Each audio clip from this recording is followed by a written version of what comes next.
ইজিপ্টের শহর কায়রো থেকে প্রায় 500 কিলোমিটার দূর, যেখানে পাথরের বড় বড় পাহাড় আছে।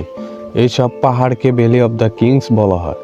চিন্তার বিষয় এই যে এখানে বহুত ইতিহাস লুকায়িত আছে, যে কারণে এখানে 200 বছর ধরে খননের কাজ চলতেছে।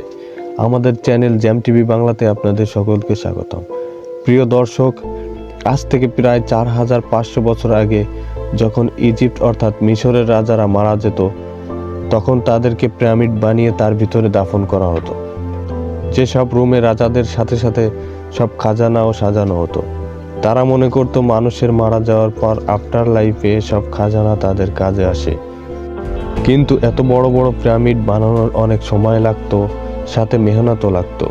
এক্সপার্ট ও রিসার্চাররা এটা মনে করে যে যেভাবে আস্তে আস্তে সময় অতিবাহিত হয়ে গেছে, পিরামিড বানানোর সিলসিলাও শেষ হয়ে গেছে।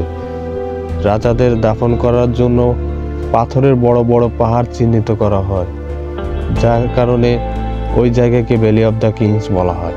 এটা মনে করা হয় যে এনশিয়েন্ট ইজিপ্টের রাজারা মারা যাওয়ার আগেই নিজেদের চেম্বার এবং নিজেদের গোল্ডেন মাস্ক ও কফিন তৈরি করে নিত, যাতে করে তারা মারা যাওয়ার পর দ্রুত তার চেম্বার বন্ধ করে দেওয়া যায়। পূর্বে 200 বছর এই জায়গা থেকে 65টি চেম্বার পাওয়া গেছে, তার মধ্যে সব কয়টি চেম্বার খালি ছিল। গবেষকরা জানান যে এখানে সবাই জানতো এখানে অনেক খাজানা লুকায়িত আছে, যার কারণে লুটকারীরা সময়ে সময়ে খুঁজে খুঁজে বের করে লুট করে নিয়ে গেছে। খাজানা তো সামান্য পরিমাণও রেখে যায়নি, শুধুমাত্র রাজাদের মমি রেখে গেছে। একদিন কিংস ভ্যালি থেকে এমন একটা রহস্য খুঁজে পাওয়া যায়, যার কারণে দুনিয়ার আর্কিওলজিস্ট এবং এক্সপার্টদের হয়রান করে রেখে দিয়েছিল।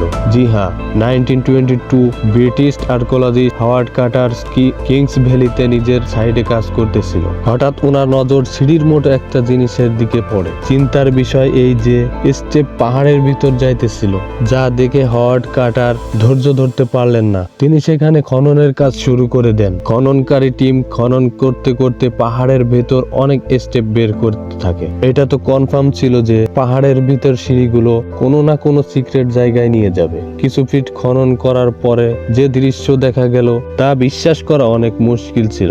জি হ্যাঁ, কিংস ভ্যালির পাহাড়ের মধ্য দিকে আরো রাস্তা মিলতে থাকে, যে রাস্তা ছিল আরো 3000 বছর পুরনো, বন্ধ করা। তারা যা দেখতে চলেছিল গত 3000 বছরেও কেউ দেখতে পায়নি। শেষ রাস্তার পথগুলোকে সরিয়ে যখন হাওয়ার্ড কার্টার ভিতরে গেলেন, দেখলেন হাজার রকমের খাজানা দিয়ে ভরপুর, যা আজকের আগে কখনো দেখেনি। এই চেম্বারে সমস্ত জিনিসপত্র স্বর্ণের তৈরি ছিল, যার মধ্যে জুয়েলারি, স্ট্যাচু, চ্যারিটি বোর্ড এবং লেলিনের তৈরি কাপড় ইত্যাদি ছিল।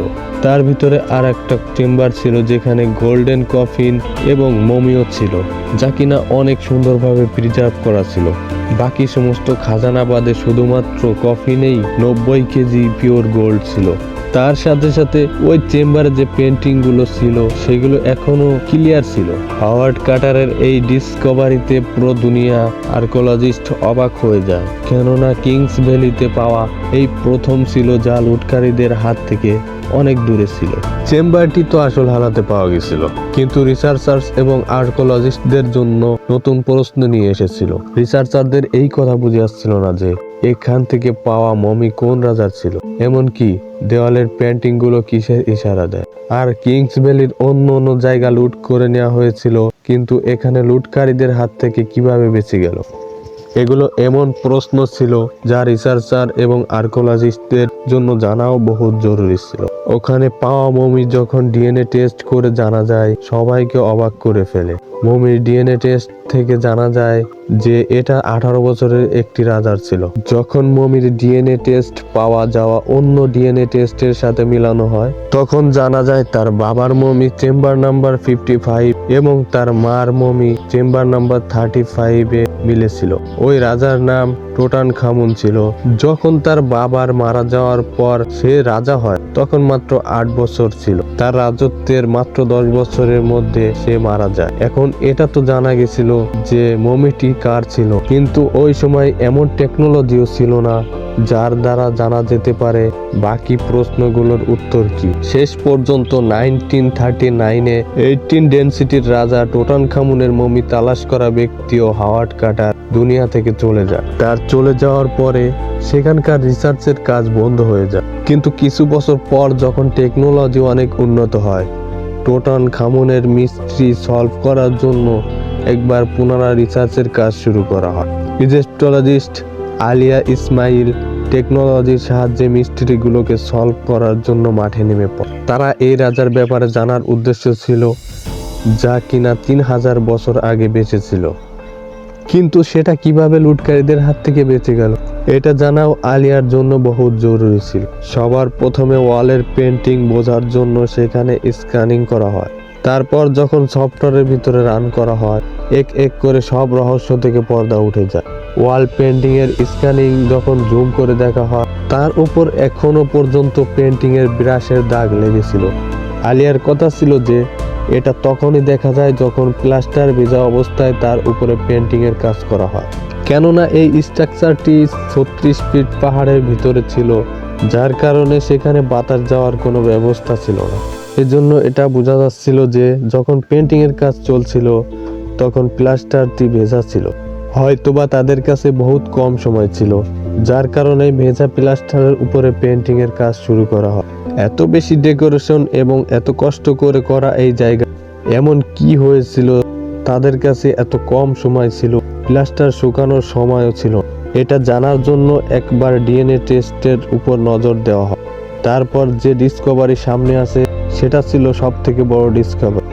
রিপোর্ট দেখে জানা যায় যখন টুটানখামুন মারা যায় সে সময় তখন সে ছিল তো 18 বছরে, কিন্তু সে সময় সে অনেক রোগের ভিতর দিয়ে যাচ্ছিল। তার পাও কাজ করতো না এবং তার ব্যাকবোনও বেঁকা ছিল এবং তার অনেকবার ম্যালেরিয়ার অ্যাটাকও হয়েছিল। ডাক্তাররা মনে করেন তার মরণ হঠাৎ ম্যালেরিয়ার অ্যাটাকের কারণে হয়েছিল, যার কারণে তাদের হাতেও সময় কম ছিল, কেননা তাদের রাজার মৃত্যু হঠাৎ হয়েছিল। নতুন ডিএনএ রিপোর্ট থেকে এটাও জানা যায় যে তার মা বাবা আপন ভাই বোন ছিল। লেটেস্ট মেডিকেল সায়েন্সের মোতাবেক এটা জানা যায় যে সেম ব্লাডের সম্পর্কের লোক যখন একে অপরকে বিয়ে করে, তার বাচ্চাদের অসুস্থ হওয়ার কারণ অনেকাংশ বেড়ে যায়। এখন টুটানখামুনের চেম্বার লুটকারীদের হাত থেকে কিভাবে বেঁচে গেছিল? যখন 1922-তে হাওয়ার্ড কার্টার এটার খোঁজ পেয়েছিল, তখন সেই রাস্তা অনেক বেশি পাথর পড়া ছিল, যা অন্য কোনো চেম্বারে ছিল না, যার কারণে টুটানখামুনের এই চেম্বার লুটকারীদের হাত থেকে বেঁচে যায়। কিন্তু এই পাথর অন্য চেম্বারে কেন ছিল না? তাহলে এটা টুটানখামুনের চেম্বারে কিভাবে আসলো? এটা জানার জন্য প্রয়োজন ছিল ড্রোন দ্বারা এই জায়গাটি পর্যবেক্ষণ করা। আলিয়া ইসমাইল এবং তার টিম যখন ড্রোনের ফুটেজ দেখে, তখন পানি যাওয়ার মতো একটা জায়গা দেখতে পায়। হয়তো ওই জায়গা দিয়ে এক সময় পানি যাওয়া আসা করত। এক্সপার্টদের ধারণা এই যে হয়তো ভূমিকম্পের কারণে পাহাড় থেকে পড়া পাথরগুলো পানির স্রোতে সেখানে যাওয়ার রাস্তাটিকে ব্লক করে দেয়, যার কারণে টুটানখামুনের চেম্বারে যাওয়ার রাস্তাটি সম্পূর্ণভাবে ব্লক হয়ে যায়। আশা করি এই ভিডিওটি আপনাদের কাছে অনেক ভালো লাগছে। দেখা হবে অন্য কোনো ভিডিওতে। আল্লাহ হাফেজ।